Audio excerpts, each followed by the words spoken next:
Yeah, whenever you want. Just let me know before we start streaming so I don't say anything We're too on. stupid. We're out. Let's see. Hold up. We are. Things are starting to come online. So Periscope's online, Facebook's online, YouTube's online. We are good to rock, which means if you go to, I'm gonna share some stuff with you in the chat. I think I can see. I just flipped over to Facebook for 1 second and I can see we're live in. I think I'm the only one viewing. Nice. We'll get. Oh no, it says live with Ezra Firestone. Oh, that's the wrong text. That's what it is. I can update the title right now though. This is on the post. There. I'm blind. I just hate wearing glasses. I'm like, I hate I got contacts, never, baby. Dude, I've tried so many times. I just, no matter what I do, I cannot wear glasses in public. I don't know. I used to do sales and I would just be blind. I just can't stand. That's hilarious. Whatever preconceived thing I have in my head is that I can't wear glasses. I just can't do it. I do them by myself, but. See, I'm Asian, so we're like preconditioned to wear glasses already. It's like racially accepted. Okay, so I got some copy here for you as well. If you want to just copy and paste that and reword it however you want. Sure. Make life super easy. Cool, man. And then I've got a whole bunch of, I've got a whole bunch of stuff that I can share it out to as well.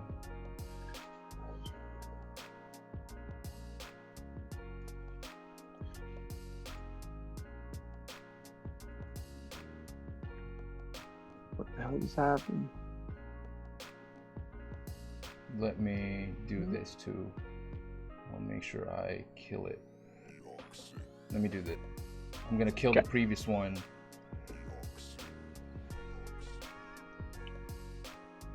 Just so that we have the right heading. I gotta get my shit. Ezra got a haircut. I know, right?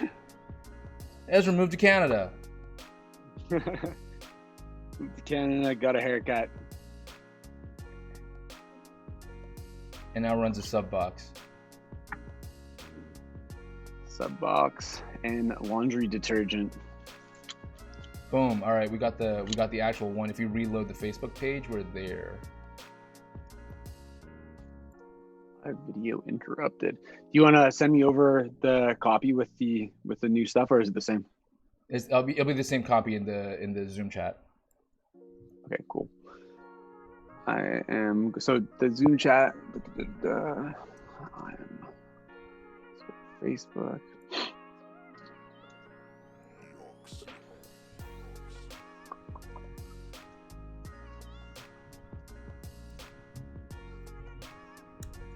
Boom, and then I'm gonna drop this in heavyweights, and also on subscription page, baby.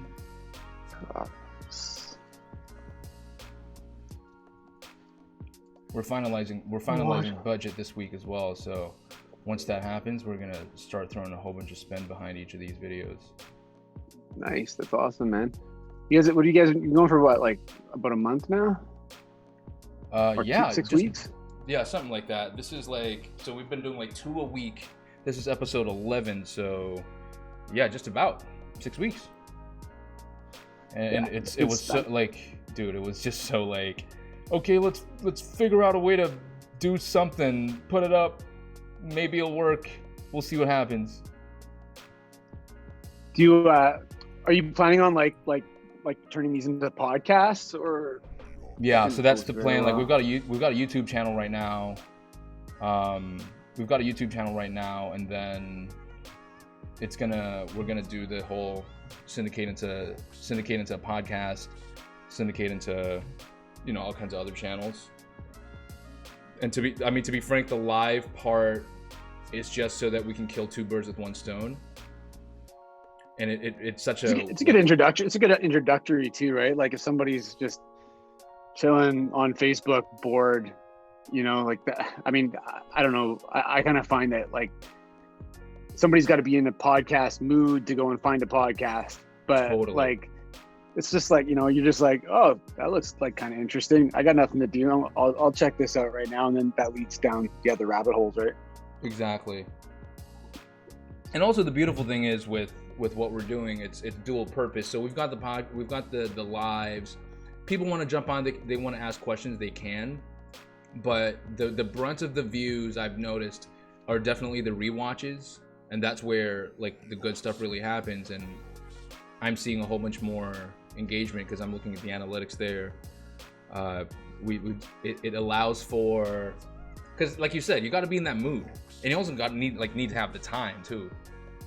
Yeah, you're not gonna, you know, you might watch 10 minutes of something. Here's something you want to check out and dig deeper at night or when you're driving, or because you know you might have all intentions to watch the live, and then your Slack like blows up because there's a fire happening at work, and you got to put fires out, and you know your team members and all that. Hey, for those of y'all watching, by the way, we're like a few minutes before we go on live. If you can hear us, if you can see us, do drop us an emoji. Let us know that you can hear us. There's going to be a whole bunch of good stuff. I'm going to go deep with Ryan about the sub box world. It's a world that I've always been really intrigued with. So if you know someone that runs a sub box, that's thinking about integrating subscriptions into their e-commerce business, or even if they're in SaaS, I think there are a lot of learnings that can come out of this too, just because it's such similar language. So make sure you tag a friend. Tag a friend that needs to see this, and even if they can't join us live, at least they get to watch it after. So that's the vibe. It's the vibe. Is the questions and stuff gonna pop back up in this Zoom window here? I'll be able to moderate. Ken, what's going on? Right, Ken, cool. Gene. Yeah, I'm gonna moderate the questions. And if the audience is lucky, I'll remember to ask them. Sometimes I get so carried away that I'm just like firing off my own questions because it's these are things that I'm genuinely curious and want to learn more about. Thanks for the emojis, Ken. Those fire emojis are giving us the fire. Good to know that you can hear us and you can see us. Yeah, I can hear Alicia Keys in the background. Whatever happened to Alicia Keys? I don't know. I tripped out there for a second because I turned on the live stream and then I heard your voice there, and I'm like, what? And then you started talking here, and I'm like, which one is the real voice? It's like Inception. It's like Double D. So you should have called this the Double D show, man. I've got so many like. One of my other buddies hit me up in Instagram DM, and he's like, you might want to do one that's like e-commerce and maybe like adult affiliate content and call it Going Deep with D. And I'm like, that might work, or it might go really, really shittily. Shittily. That's a good adverb. Yeah. That's an adverb, right? I think so. I know it's made up as fuck word, that's for sure. Those are some of the best words though. They are. Like the other one, I was talking to my team a few days ago. We had our town hall and we were talking about just, you know, survivability, and I was like, it's either we're focusing on survivability or thriveability. I think that's a word. You know, it's just oh man. The quarantine creates like an entire new like dictionary of language. Exactly. It just gives people something to do. How's my sound, by like am I good volume? Am I like you're good with volume, man. And if you want to tweak with it as well, like the bottom left of Zoom, you've got the settings and all the audio settings. So if you want to make sure it's the right microphone. Probably can't hurt. Let's just double check. No, I'm using my here we go. 10 seconds to go, baby. All right. I can't wait. There we this go. One. Nah, that's sexy. That's that. See, I just upgraded my voice. It's like nice. Biohacking. Get a Blue Yeti.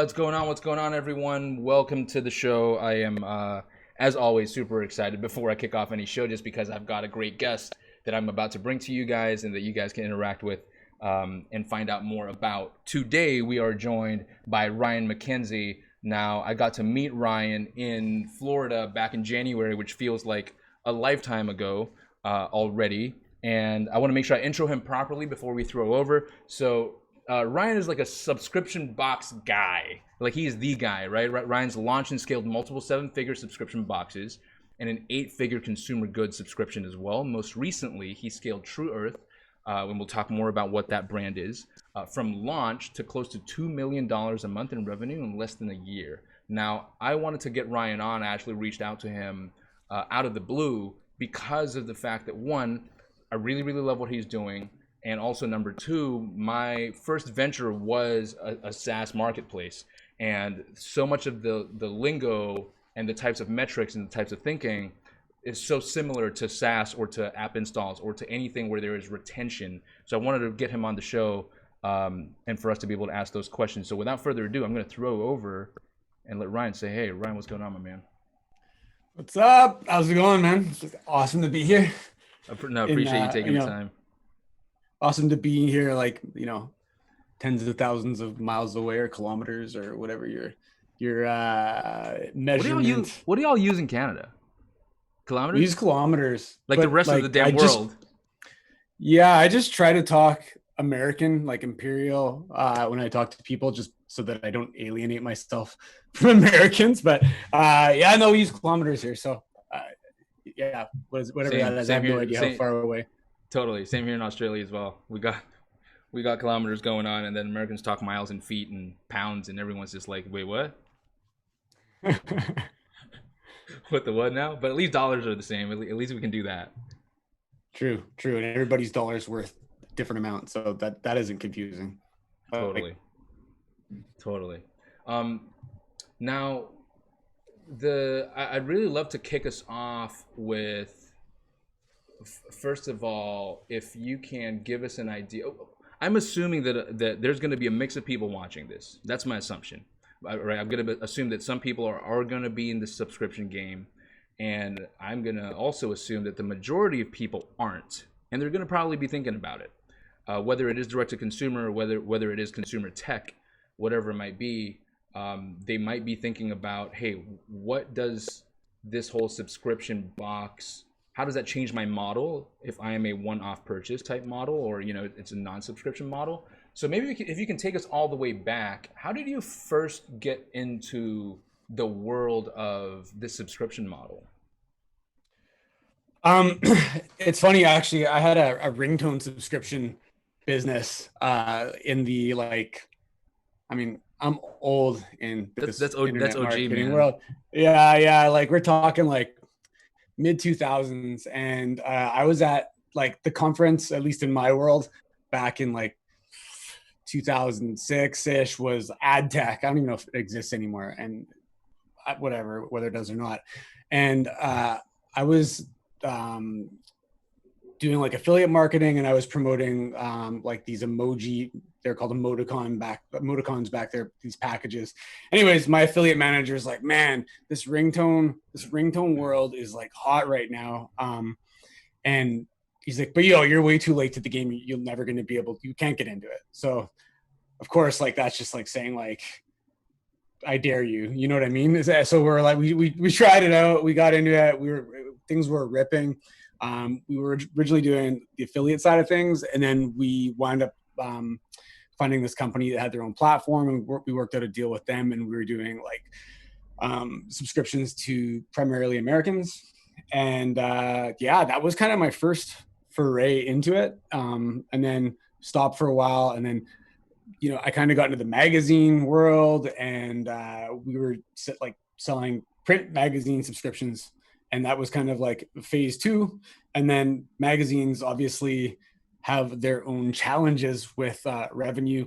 So we're like, well, what's the next level? Like, how do you combine having the voice and like instead of just having him being the middleman for connecting products and advertisers, let's just like put our hands together and let's create some stuff that we can actually sell to our audience. And that was when our first subscription box was born. It's called the Live the Adventure Club.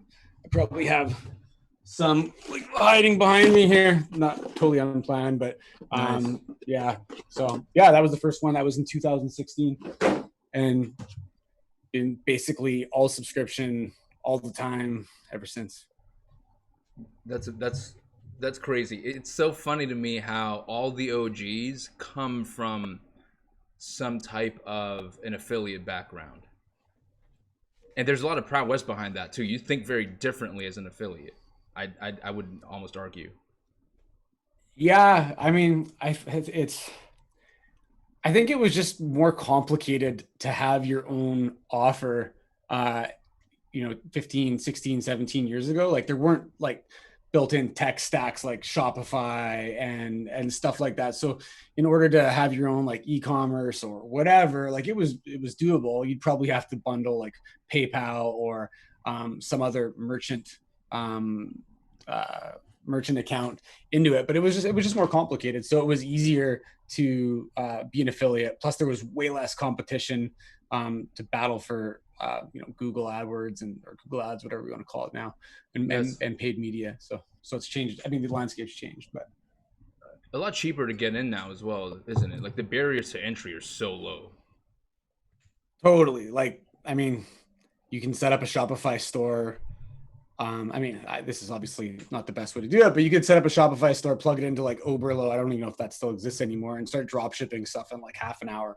Turn on a Facebook ad account. I know there's some weird limits now, but like set up a Facebook account and, off to the races in 2 hours, and you got your first sale. Totally.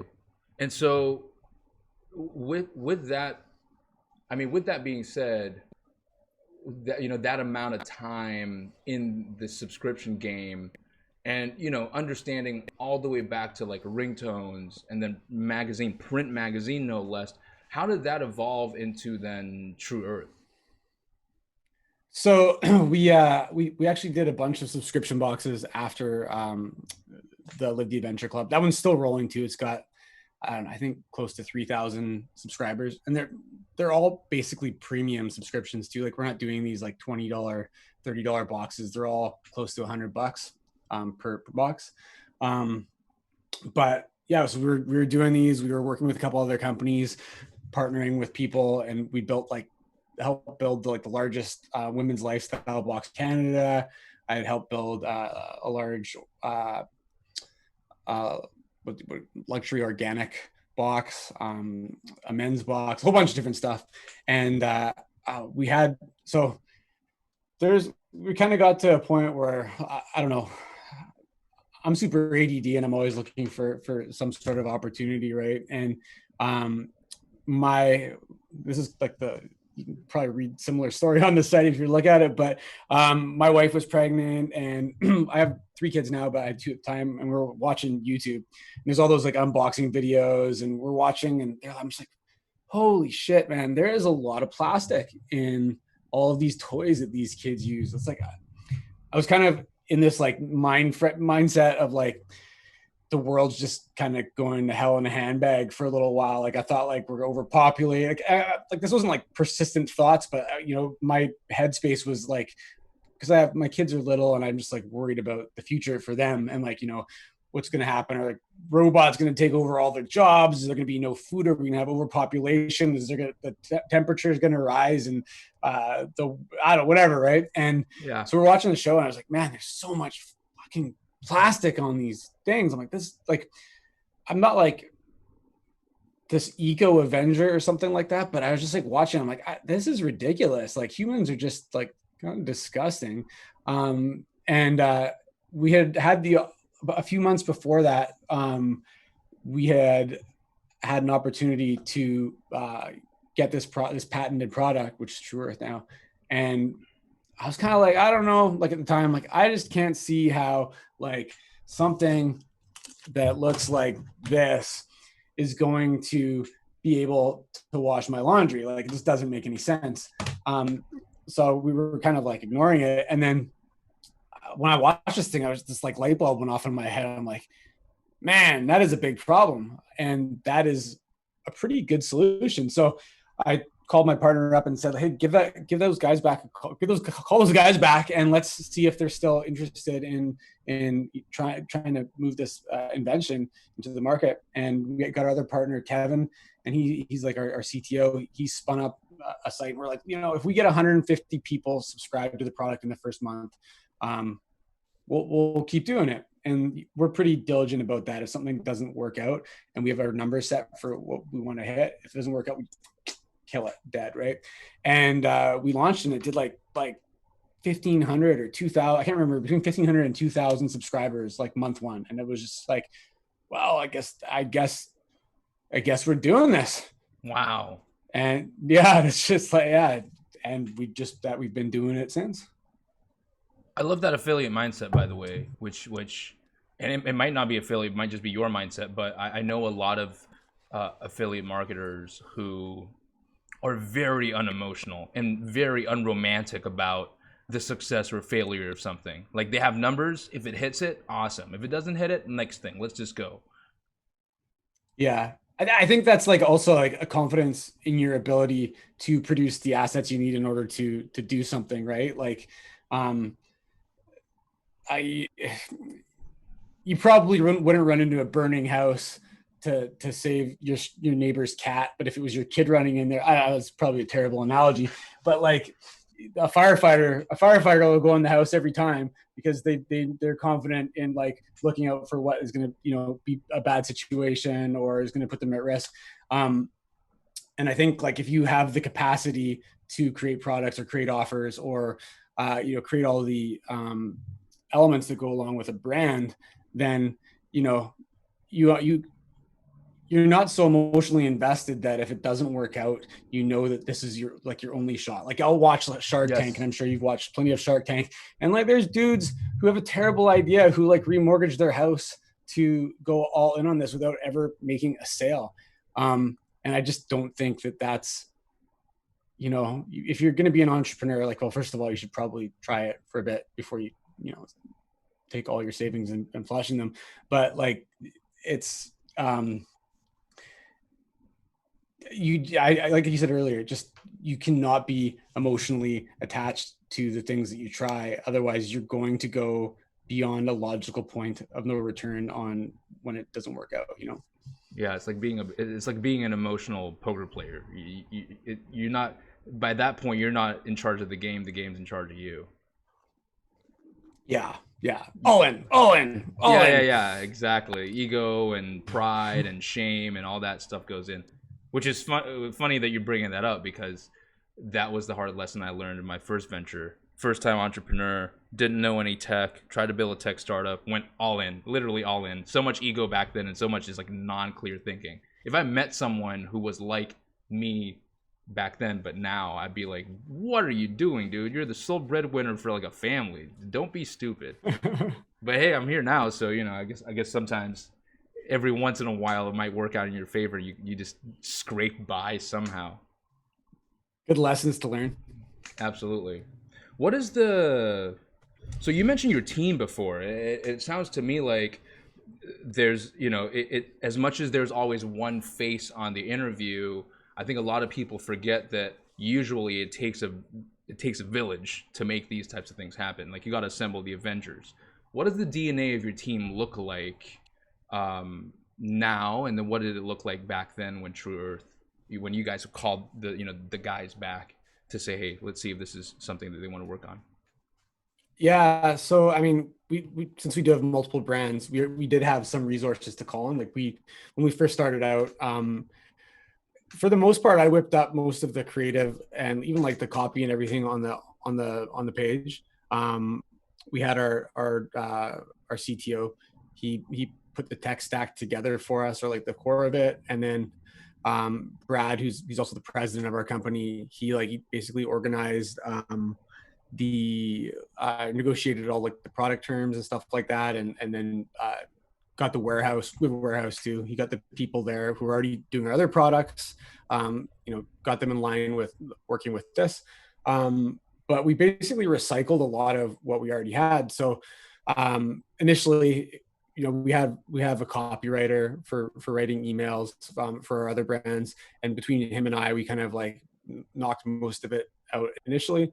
But as much as I could, I left everybody on the other successful brands at the time before pulling them over. So, and Andrew, he was the basically one of the copywriters on Explore. He's more or less completely transitioned, over to True Earth now.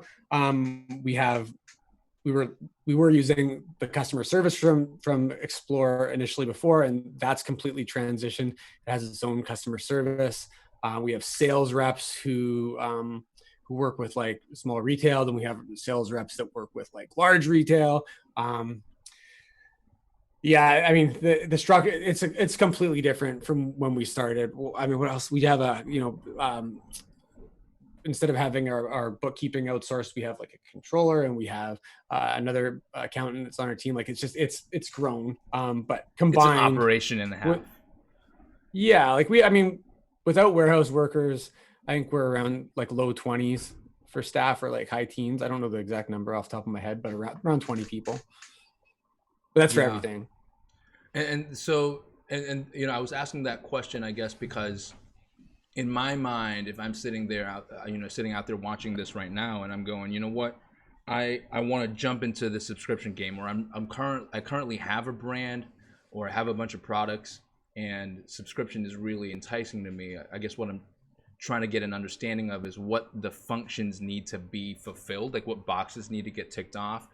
Because as much as there are people, if you distill it down, it comes down to functions. So like most startups, when you first start, 2 people, 12 functions, right? And then eventually it becomes 6 people, 2 functions each, and it starts to be able to diversify out. Like how being explicit, I guess, is the best way to put it. What differs in terms of numbers, or the way you have to look at things, or your finances, or your churn, your metrics? How different is it from, say, me selling hardware where it's one-off something, as opposed to subscription? Like, how's the beast a different beast to wrestle? Right. Outside of the obvious need to have a little bit more customer service, the biggest difference is, I would say, like, if you're just selling one-off consumer products or whatever it is, if you're a business like a direct response style e-commerce site or brand that is dependent on like back-end purchases and second purchases and stuff like that, I would say it's not too much different, because like either way, like it's probably more in line with like an info product, like an Agora or something like that, where you have a rough idea. I mean, when you first start, you don't, but after you get moving, you have a rough idea what like your lifetime value is, and your customer value velocity, which is like how quickly you earn that revenue back. So you're able to bleed on the front end, where a lot of, I find, and I kind of find this like almost like a self-limiting belief, that I see so many marketers that don't know their data, and then they use it as an excuse for, we always got to profit on the front end. We always got to profit on the front end. And whenever I see like, and my mindset's just so much different, and I'm not saying whether it's good or bad, and because not everybody wants to scale into like a $100 bajillion business, and that's a technical number.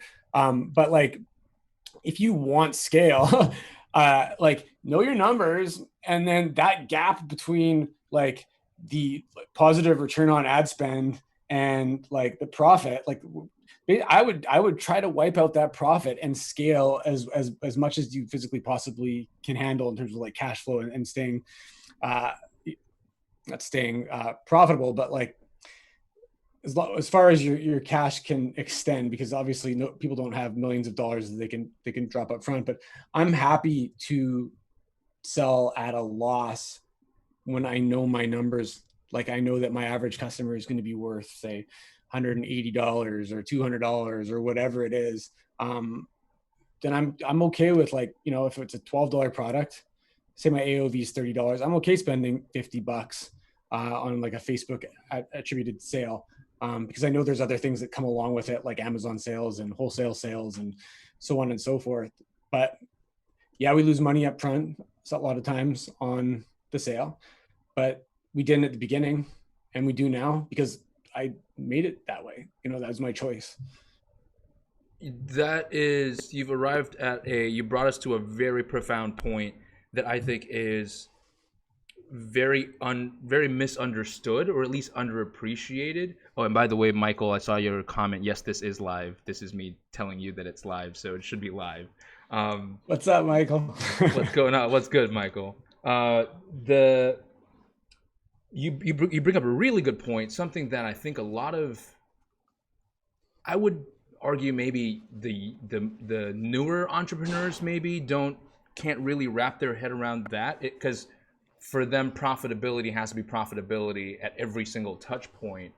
It's as opposed to, it almost sounds like you are cursing their mother when you go, hey, what about losing money on the front end? Like, they get really offended to their core. And you bring up a really good point of saying, I'm willing to lose money on the front end as long as I know what my data looks like in terms of my average retention, my customer lifetime value, what that velocity looks like. So how does one how do you look at the numbers, I guess, is the question I'm really trying to drive at. Because you did it by design, which is a beautiful thing. And that means that you're in control of the entire business and the numbers and the marketing and the paid acquisition. But for someone that doesn't know how to do that, it's so, hey, Ryan, this is my first go at being an e-commerce entrepreneur. Like, what do you mean lose money on the front end? Don't I just lose money all the way then?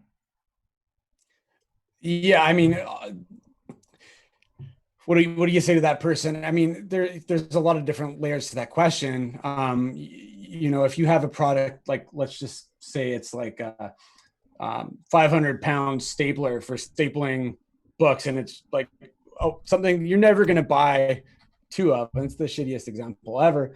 But like if you sell this one-time buy thing and you don't have anything else to sell them, then by all means don't listen to that advice. You want to stay profitable, but I would say that you owe it to your business to find other products to sell to that person. And that example, you should probably sell. You could probably come up with some kind of staple for your super stapler that could either be, that's a consumable now, but which is awesome. But what is the next problem that your customer is going to face so that you can sell them more things? Because if they enjoy your brand, they like your brand, they like the experience, they like how you make them feel when you buy your product, they want to buy from you again, whether that's in a subscription environment or whether that's in your traditional environment. And there's just like a lot of layers to this game. And the first thing that you need to think about if you're going to lose on the front end and plan is what else you're going to offer your customer, where you can also give them an experience that's on par with whatever that first one was or better. Yes, I hear you. I mean, I can go into numbers a little bit. So we're willing to bleed on the front end, right? So how do you measure like what's acceptable, what's not acceptable? And like the first thing to look at would be like your customer value velocity, which is like how quickly do these cohorts of individuals make how fast do they generate revenue over time? So you have an idea of how quickly you're going to be able to generate that cash back. So that's one thing you need to know. That's like, you need, I mean, obviously when you start, you're not going to know what your customer lifetime value is, and it's going to differ from cohort to cohort. So analyzing that over time is going to be valuable. But like in the beginning, you probably don't want to bleed too much, but I would also look at, okay, so if we're going to spend, like, let's say our revenue is $100,000 a month on a business. Our goal spend, say long-term, we want to spend like maybe 25 or 30% of top line revenue on new sales. Maybe we're in a startup phase. I'm okay spending 50 or something like that. I mean, everybody's different, whatever your comfort level is, right? But then you're going to build over time as you spend money and as you create awareness, you're going to build like a wake, and the revenue that you generate, especially in a subscription-based business, you're going to generate a wake. We're going to have your rebills coming in. So if we're what we'll do is if we have a budget of, let's say we're doing 100 grand right now, and we want to be at $200,000 for the next month, and we don't want to spend more than say 40%. We'll basically look at day to day, what we have like a percentage of spend on the grand total of the month. And then every day we look at our KPIs, and it's like, what percent of our revenues, I'd say it's day 10 of the month. I'm just spitting numbers out like crazy. Day 10 of the month, and we're at 25% of budget, but we're at 30% of ad spend. Like, yes. So like our ratio. So we know we're actually we're behind.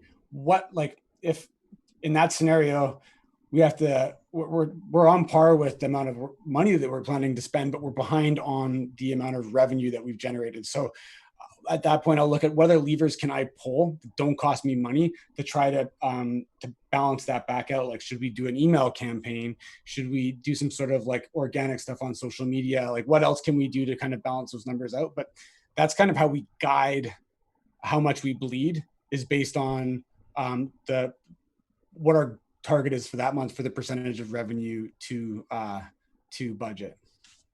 Yes. I know that's super fucking complicated. No, totally. And I like, fortunately for me, I could keep up, and it's actually, for those of you that are watching this, and if you need a second pass, rewind again when this recording goes live, because there are actually a whole bunch of areas in there that are very profound, isn't the right word, but it's very pointed. Right, it's very specific, and you can actually deploy that to any business. And there's so many layers, exactly like you said, Ryan. The first one being, it comes down to intention. If you are looking for a self-sustenance business, that's one way. But if you're looking to actually grow this thing and acquire and possibly have it as an acquisition target at 3-5 years, something like that, and that's your objective, and you have the capital to inject, it goes a very different way, the way that you are explaining it. Beyond that, then understanding, okay, well, if my customer lifetime value is $250, $300, and I'm willing to then spend, even though the first month of subscription might be $50, I'm willing to spend $75. That's all right, because I know I make it back on the back end, and I know they're going to stick around for, if it's 50 multiplied by 250 divided by 50, that's your 5. So they're sticking around for 5 months-ish, averaged out, because we're looking at our data. So we're willing to spend that kind of money.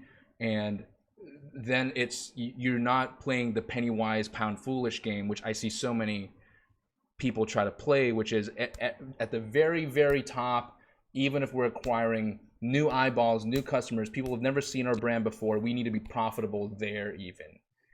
Which puts so much pressure on the rest of the entire marketing journey and touch points. Hard game to play. Totally. Yeah, no, for sure. And I mean, I think like when you first start out, that might make a little bit more sense, because usually customer acquisition is usually a bit cheaper in the very beginning, especially if you have like a new product or solve a new problem.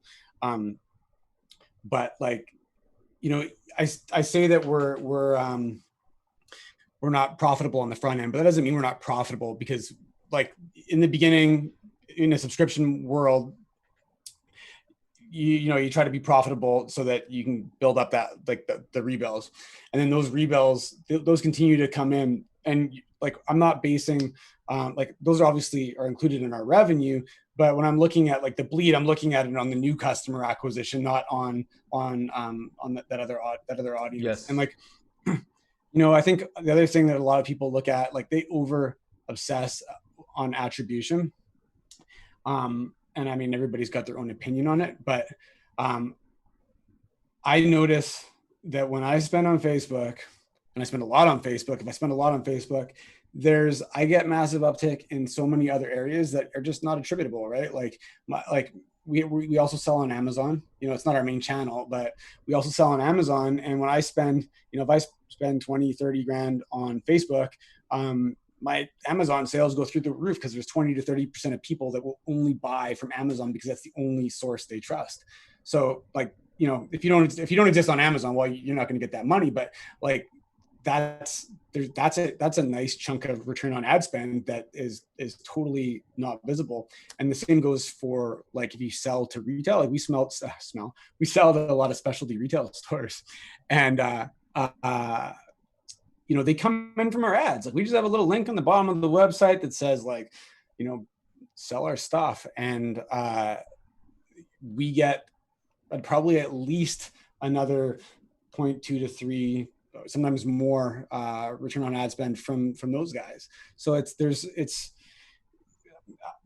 know this is totally, you didn't actually ask me anything about this, but that the two things that drive me nuts when I'm in all these like little business groups is when people bitch about return on ad spend and like, or brag about like getting 7 times return on ad spend. And I'm just like, oh, you're leaving opportunity on the table. And then the other thing is like when people are like, oh, my Facebook pixel, it's not attributing properly. I'm like, my head, I'm just like, and I know this isn't the most scientific way, but I'm just like, go take all your new business, take how much money you spent, divide the new customers by the money you spent, and that's your fucking customer acquisition cost. Like those are new customers. They came probably, you have other stuff going on, but when that was what it cost you to acquire customers. Yep, totally. And I'm so glad that you brought that can to the table and you opened up the can because it's very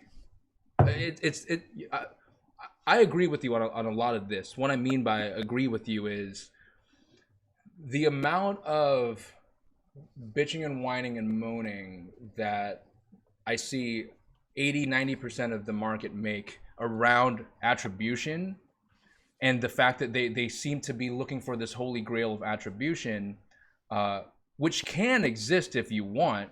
If you're willing to go in and like pay for Google Analytics like 360 and like just really spend a lot of inordinate amount of money, disproportionate, I would argue, amount of money to then know the attribution, as opposed to go, listen, great marketing, great angles, see the difference, do exactly what Ryan was saying, look at the top right there of new acquisition, new customer, new business generation, and look at the spend, which is very likely one of the easiest ways to just wrap your head around it, but also just to balance your books to then go, what is my percentage of spend to my new revenue?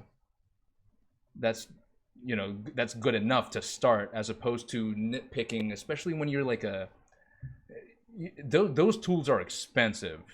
That's enterprise level tools, and even by that point, they are in there not so much to give the business owner clarity, as opposed to help some kind of CMO or the head of digital like keep their job, because I can show you the fancy numbers and draw all these other lines, but at the end of the day, the question needs to get asked, like, we profitable or what? Yeah, it's totally true. Like there's great tools like Wicked Reports and stuff like that, and we've used Wicked Reports before. It's just I just find that they're great. Like if you really want to dig into the data, you're a data scientist, you want to find a little nook and cranny angle. We're a challenger brand. I would love to be able to spend a whole bunch of time digging into the data and maybe finding a couple little nuggets. But what was I going to say? At the end of the day, I find that using the attribution that Facebook and YouTube and Google give me, and using those as a compass instead of a like an absolute value, like this. Yes. Like if I know that I'm getting sales on Facebook for $30 a purchase, I'm like, that's wicked. I'm super stoked about that. It probably is a good place to turn up the volume a little bit, but I'm not going to like lose my mind over like how many exact sales that came from that specific ad and that specific ad and that specific ad. Those are guidelines to tell me which levers to pull, not to base my complete business on, Yeah, absolutely. Circling back to something you said earlier as well, just around the fact that you guys are getting into retail now and the types of brands that you've built in the past. I was listening to a Facebook Live that actually one of my buddies was running, and he had Damon John on the show from Shark Tank, Fubu, all that. Yeah. And he was talking about the 4 stages that a product or a brand can go through, where at the very lowest level it's just a thing, like what you held up before. It's just a strip, it's just a thing. There's no there's no inherent belief or value or any type of emotional attachment to it whatsoever. And then at the highest level, Damon John contends, and there are levels in between.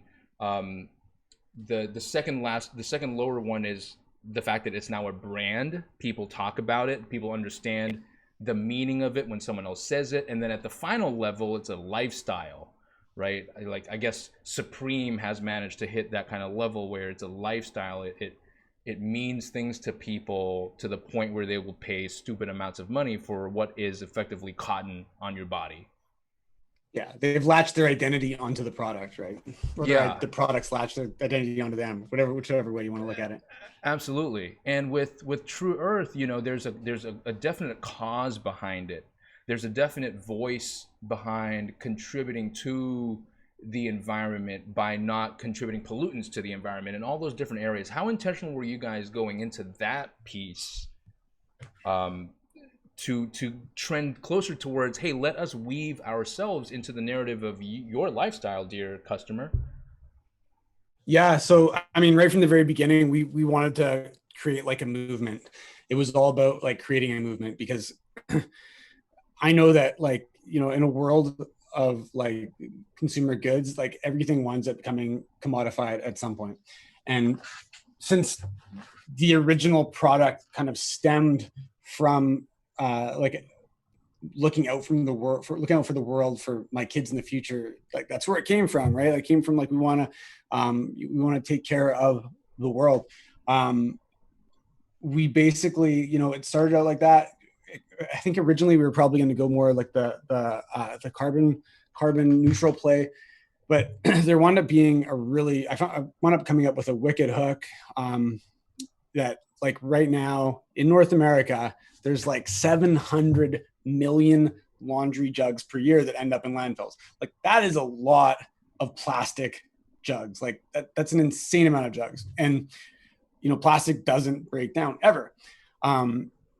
So it was just like, well, man, we could take a chunk out of that. And, you know, we want to make our consumer the hero in the journey. So we're going to track how many plastic jugs that we keep out of landfills. And we're going to, you know, tell our consumer, this is what you've done. Look, you're part of the True Earth movement. Like even like our some of our social media is like it's True Earth movement.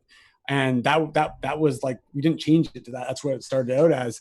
And just the idea that they're part of something bigger. It's not just a laundry detergent strip. It massively reduces dissonance or like buyer's remorse, because they're not just buying something, they're part of something. And, you know, is there cheaper laundry detergent that exists? For sure there is. For sure, like 100%. Like you can go buy like a 10 million pound jug a container of stuff from Costco and and whatever, you keep doing laundry that way.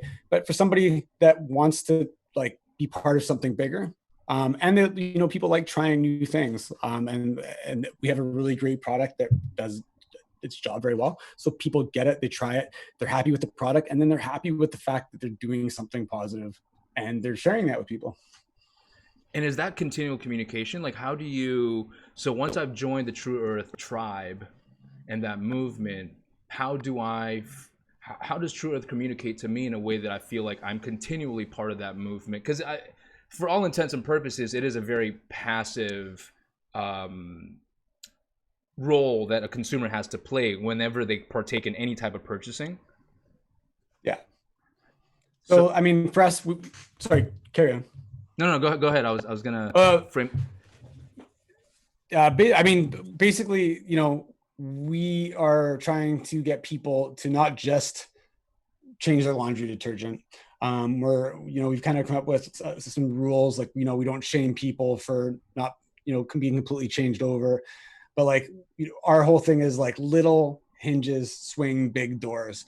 And what that means is that cumulatively, when, you know, if you make one small change today that has a small impact on the environment, when that's multiplied across, you know, it doesn't have to be the exact same thing for every single person, but when you consciously make the choice to do things a little bit differently and in a way that is better for the world, when we can multiply that across all of our customers, it turns out to be a really big change. So like the first change that you can make, it's, you know, super duper easy. You can try True Earth, and, you know, we're going to give you a product that doesn't compromise quality or ease of use to save the environment. So we're not you don't have to sacrifice anything to benefit from, or sorry, to be able to contribute. I mean, obviously it costs a tiny bit more money, but you know, most eco-friendly products are less convenient. They don't do the job as well. There's like, you know, you're sacrificing to make change, where we're trying to get you to just like look at little things you can do. And when everybody does those things together, it can make a big impact. I'm learning so much just from the past 40 minutes of us talking, because this really, the line that keeps resounding in my head, pardon me, as you're talking about this, comes from, I forget if it was Steve Jobs. It's like, you know, it's great products market themselves. It's infinitely harder to, and great brands market themselves. It's infinitely harder to market a shit product. So 100%. It's so, I'm learning so much because listening to where the genesis of the idea came from, and it didn't even come from an intellectual genesis. It was literally like, my kids are gonna grow up in this world, and it could look like Skynet, you know, like smog everywhere and like pollution in the rivers and cyborgs walking around. How do we position it that way? Because then everything becomes so tangible, so real, because there was so much time and emotion spent in positioning what the product is, what it does for people, what the brand stands for, and how people can be a part of it as opposed to just simply purchase it. Was there a lot of time spent there, or was it literally like, okay, my kid thing, let's put our heads together, boom, off we go? I don't want to underplay that. That's why I'm asking that question. Yeah, no, I mean, you know, I wish that I could say that I was like the guy that sits down and makes like this huge notebook of everything and then executes. I'm very much like, I just go on the fly, right? I had a good shower moment one day where I came up with some of the hooks and stuff like that. Instantly like messaged my team or whatever before we launched. I'm like, what do you guys think of this? And everybody was into it. But honestly, like, it has really evolved as we've gone on, and I've learned a lot about branding in the last year. You know, there's a lot of like little things. I like, as a direct response, like in a previous life, just being strictly direct response, it's like I knew a lot of these components individually, and there'd like be times where they were kind of like pushed together in some capacity. But this is the first time where like we've really taken all these things and mashed them into one cohesive unit. And it's been, I mean, honestly, it's been like, outside of like the success of the brand, it's really rewarding to actually, like, I can go and talk to anybody at any given time about this stuff, and what I tell you isn't going to vary from person to person, because like everything was kind of done not with intention when we first started out, but like, you know, it just evolved organically.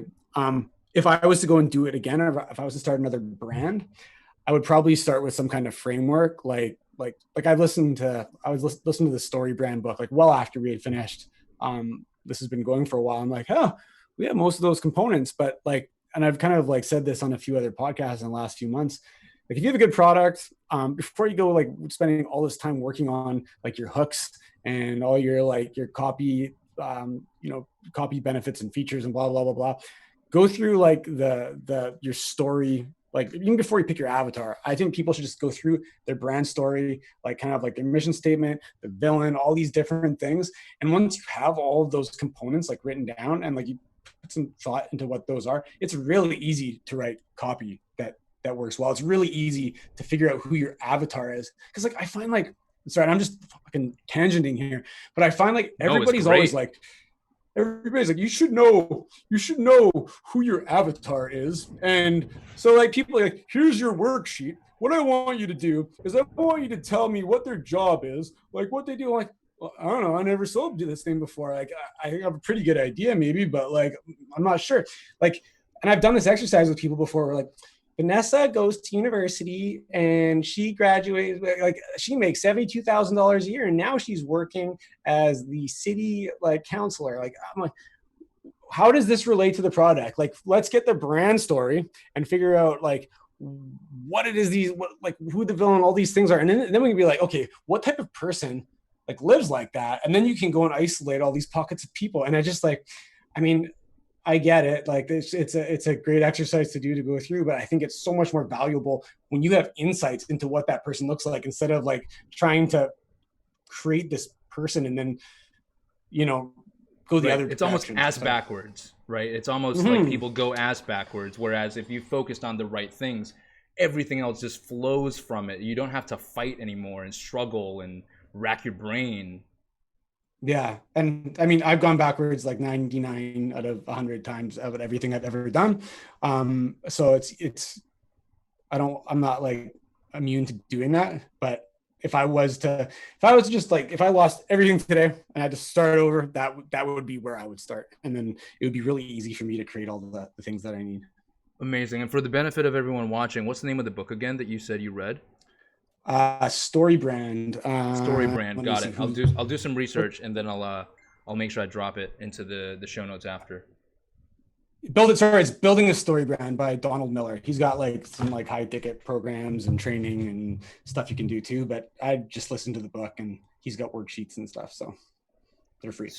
Man, super awesome. And to for everyone watching as well, to circle back a little bit more, Ryan brought up cohorts. I'm not going to make Ryan explain it, but if you want to go find out more research there, and I have a special place in my heart for cohort analysis, only because of the fact that that was the topic in a forum that caused my co-founder and I to first like link up.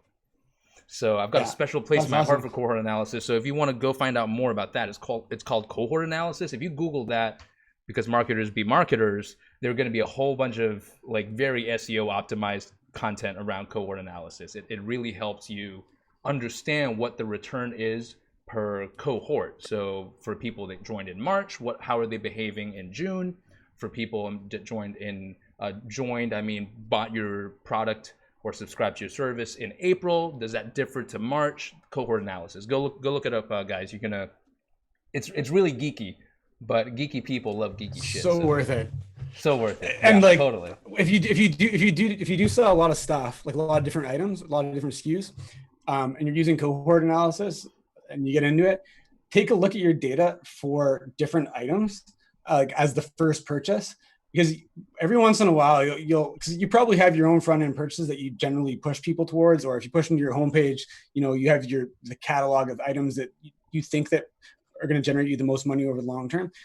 I would look at like the different items that you have in these different subsets, and sometimes you'll find like, oh, when somebody buys this first, their lifetime value is like, whoo, it's so worth it to spend more money to get people to buy this one particular item, because it leads to this whole other beautiful chain reaction of purchases. But yeah, and that's totally. You start looking at the data, you start seeing patterns. It's exciting stuff. Like I only after stepping into understanding performance marketing and understanding brand marketing and jumping into this world of business, because before that I was just like, working in TV and cameras and stuff. I finally understand what it means when people say the numbers actually tell you a story. Like your data can actually tell you a story. That's super cool. I dropped off there for 1 second. We still good? Yeah, man, we're still good. Okay.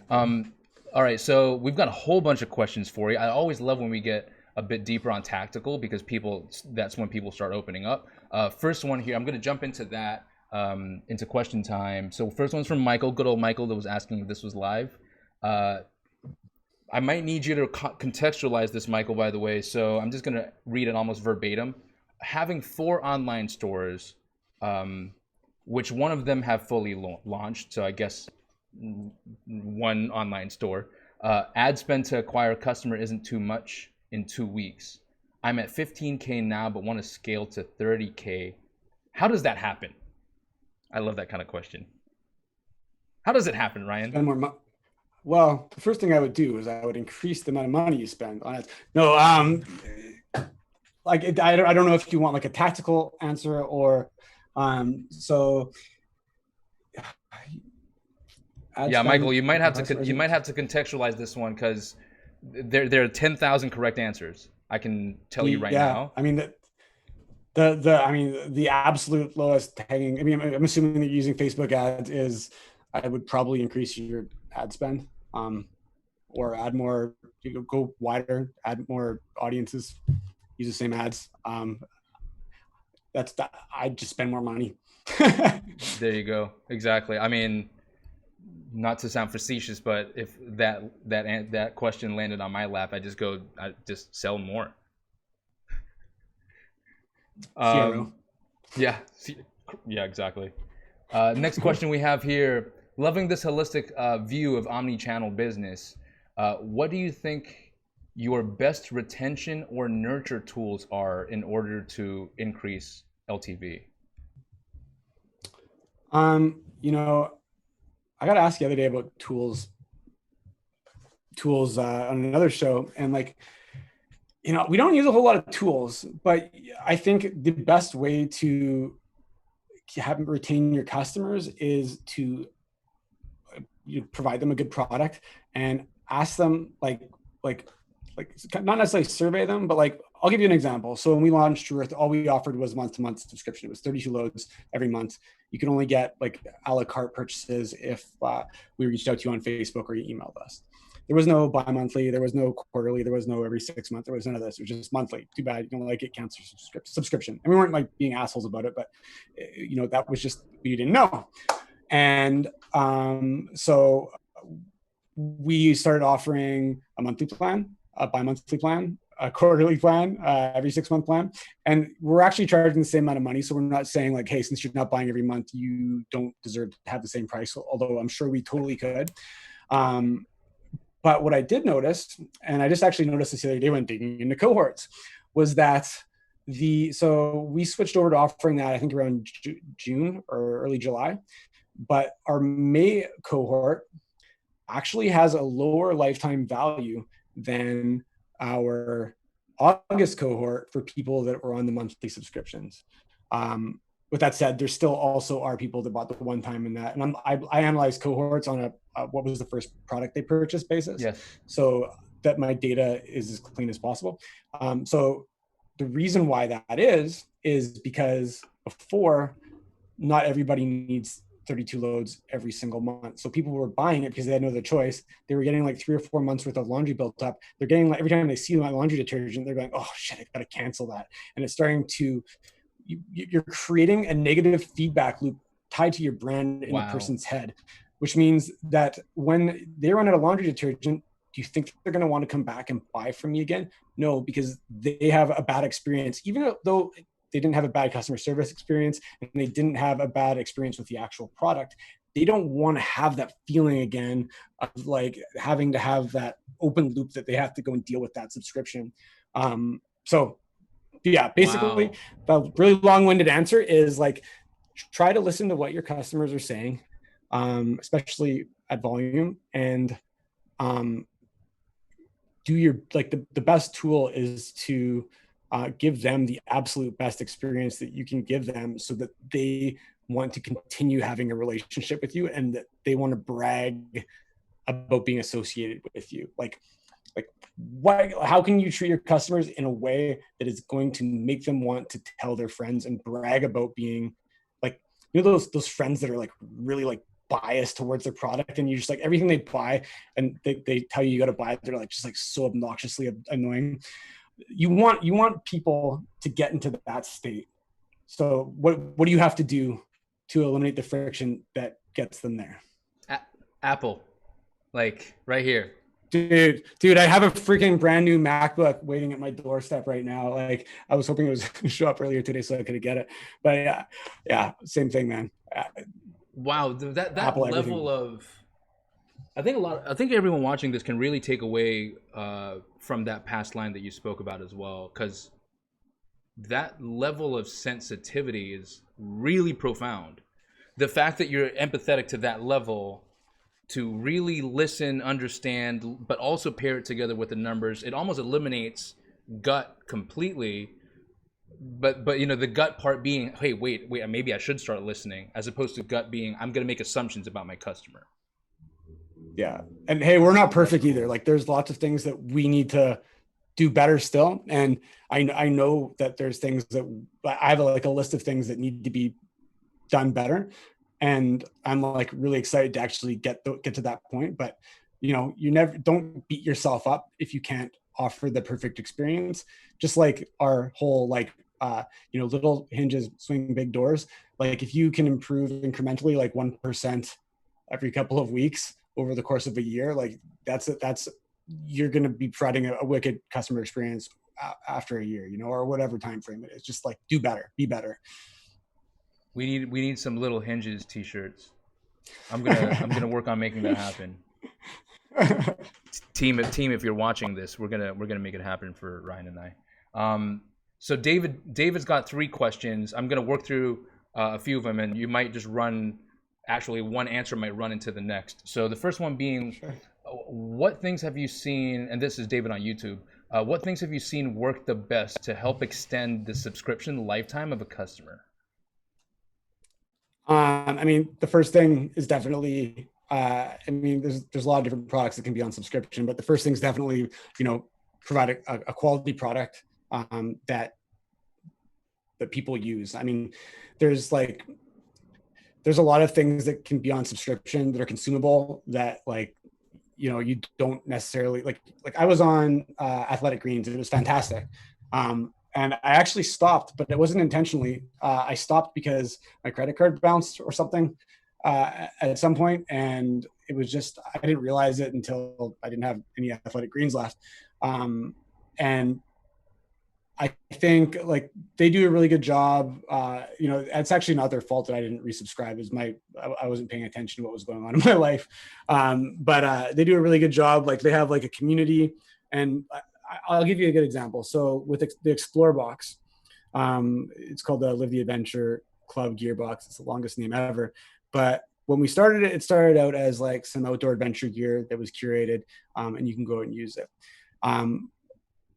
That was the reason that people purchase. The reason that people stick around and don't leave is because once they're a member, they get injected into a private community where not only do they get to make friends with other people that are like-minded, but we offer them challenges. So we have weekly, monthly, quarterly, annual challenges that all have like prizes. So not only are they getting the gear, but instead of just like it showing them tossing it on a shelf and saying, I'll get to it one day, they buy into these challenges that have like external rewards as well.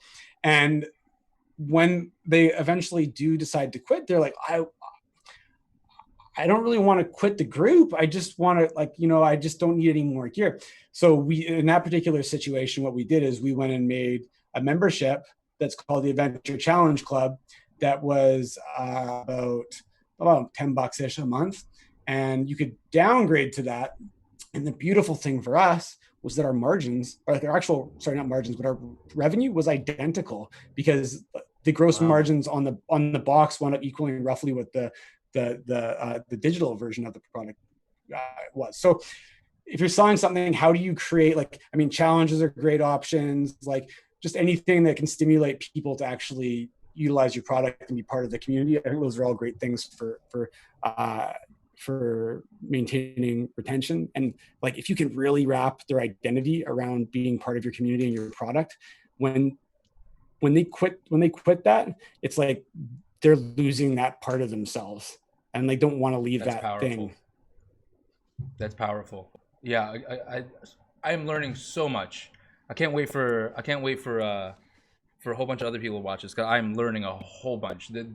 Just the level of thinking and the amount of sensitivity, it seems to be a unifying thread. This is episode number 11 now, and the unifying thread seems to be that the people that have been successful running teams, building companies, building direct-to-consumer brands, having really successful brand experiences, they all are really great with empathy in one way or another. Like really, really great at it, almost like to the next level of typical humans that aren't intentional about that. And you kind of, in that answer already, you've kind of answered David's second question. The third question he has for you, and it'll be the final one from user questions. What's the best way to implement a referral program? Do you guys have a referral program? Yeah, so we have an affiliate program. We have a custom platform and a custom stack, so we actually don't have the easiest time. Like, I had a bunch of really, or at least what I thought or I think are really good ideas on what I would like to roll out for our own platform. But there's some inexpensive options out there if you're using Shopify. Like, there's Referral Candy. It's super inexpensive, and like the one thing, I mean, just from asking people to refer people as a whole, the one mistake that I think that I made or not necessarily, I guess I made it with True Earth, was we asked them to refer people right after they make the sale, which is great because they're emotionally all hyped up. But then we send another email maybe like a week later, and in retrospect, that was probably a mistake, because it's really hard to expect people, or first of all, two things. It's really hard to ask people to do something for you when they haven't even really experienced your product. So it's kind of like, it kind of feels like you're just like a taker.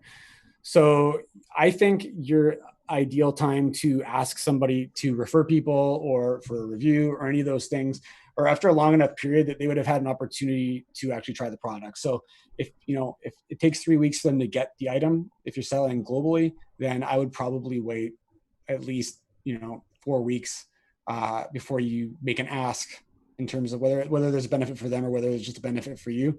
You need to make sure that they've tried it, because that's the one thing I've gotten so many emails about, especially before when we ran into a couple of shipping issues, was like, why are you asking me for a review? Or like, I don't understand why you would do that. I haven't even gotten your product yet. And I mean, it took me all those emails to get to that point where I like, they're probably right. I'm kind of an asshole to ask somebody for a review who hasn't even got my product yet, or I'm asking somebody to do something for me when they're not even positive that they like it. So good. Oh my God. So good. Like that, just going beyond the digital. So many people just focus on the digital and forget that someone is sitting there and anticipating for the product to show up, or not anticipating, apathetic about the product showing up. Like all that stuff, that's really where the magic is, beyond that digital. And then the digital is just a tool, an enablement tool to be able to get there. That's super cool, man. Super cool. Yeah, the media buying is like really like, you got to build an engine. So your business is the engine. Like, you need to have customer service, you need to have fulfillment, you need like feedback loops. If you got a turbocharger to recirculate the unused air or fuel, I don't know how all this stuff works, back to your fuel injectors, whatever it is. So you need like all of these different components. And yeah, you can go and put like gas in your engine, like you can go like put gas in like your Honda Civic, and you're going to get 96 horsepower out of it. Or you start with the Honda Civic and you start adding all of these little upgrades on your engine, and the next thing you know, you have a 200 horsepower engine, and when you pour fuel in it, you're freaking moving. So like, yeah, you can start a business, you can go and you'll drive, you'll move places. But when you want to race somebody, or you want to be like the fastest car or the best car or whatever, your engine has to be dialed. And like all of these little things are like bolt-ons for your engine, so that you can get more performance out of your fuel. I love that analogy. Amazing. Man, I'm so hyped right now. All right, so before we close out the show, I want to stay very respectful. Like all my guests, I want to stay very respectful of their time. A big part of this show, and Ryan doesn't know this, by the way, a big part of this show is inspired by the late James Lipton, who was the host for the longest time for a long-running show called Inside the Actor's Studio. And it's tradition from that show, and I'm hoping to keep that tradition alive, to ask all of the guests. Well, he had 10. I've got 13 plus 1, and it's a plus 1 for a reason. So it's gonna be rapid fire round. and you can talk about it as much as you want or as little as you want. So here we go. Ryan, what is your favorite book? Ready, Fire, Aim. Michael Masterson? Yes. Beautiful. What is your favorite word?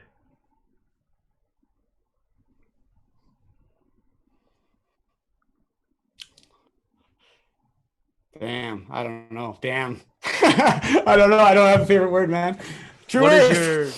is your beautiful True Earth? Let's call it that. What's your least favorite word?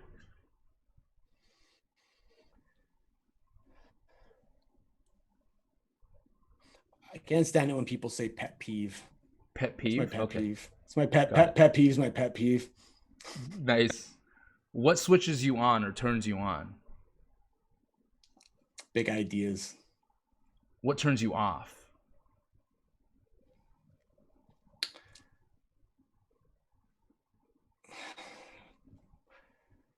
Just,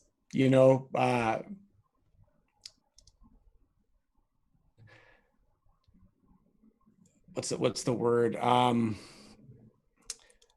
Scarcity mindset. Like that people just think that the world is out to get them, and they don't they just can't. They can't rap. Yes. They just feel like they're a victim. Victimism. Right. Victimism. That's my turn off. What sound or noise do you love?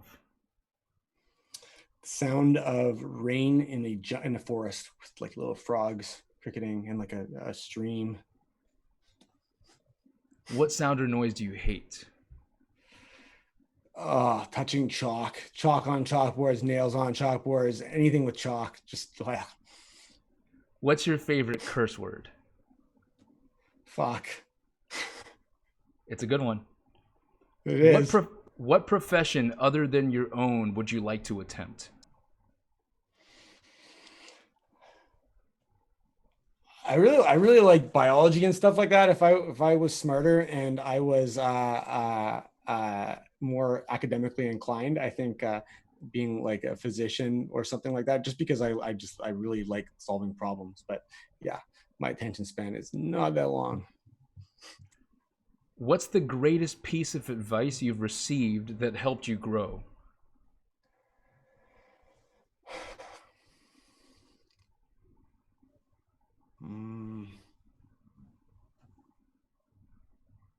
Man.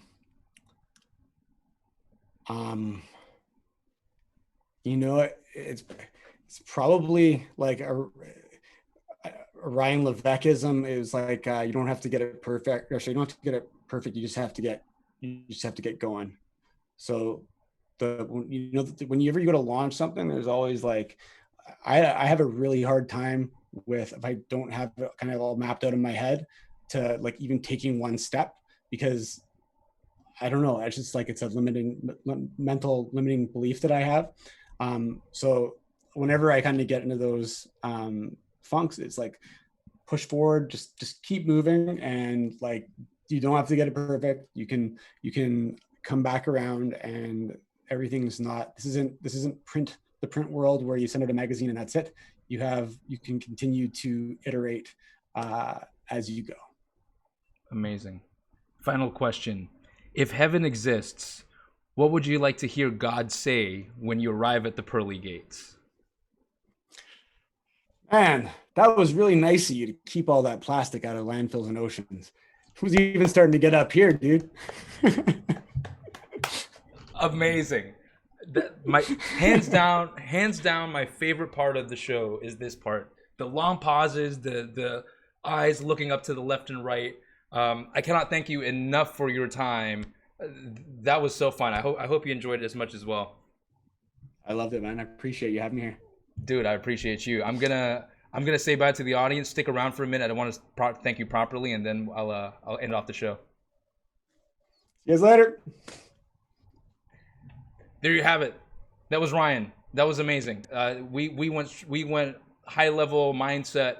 We went strategic and we went tactical. Ryan really did not disappoint. Everything in there was to the nth degree. Do yourself a favor, because I'm going to do the same thing. Join me in doing it. I'm gonna make sure that I watch that recording. I was the one that ran the interview. I'm gonna go back and watch the recording. There was a lot of good stuff in there. I'm gonna make sure that we have either myself or the team break down the time code as well, because there's some stuff that I really do not want you to miss. So if you like what you saw here, I do ask you to subscribe on YouTube, or follow, or like on Facebook. Tag a friend that needs to see this, because there's a lot of good stuff in here, and I will see you next time on the GG Show. See you later, everyone.